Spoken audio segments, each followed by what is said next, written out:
So I found this little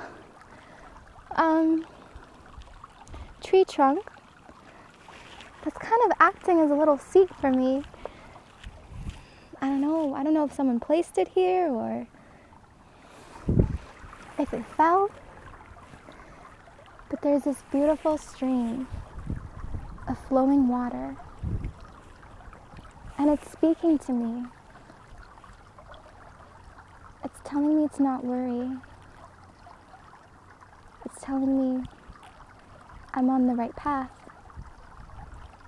and that if I listen to my heart, if I stay in tune with my intuition,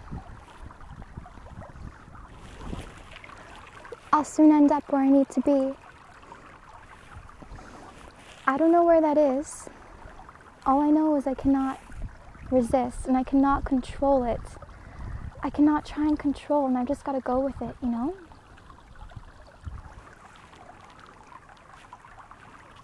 Nature can tell you such beautiful messages if you just listen. It's amazing.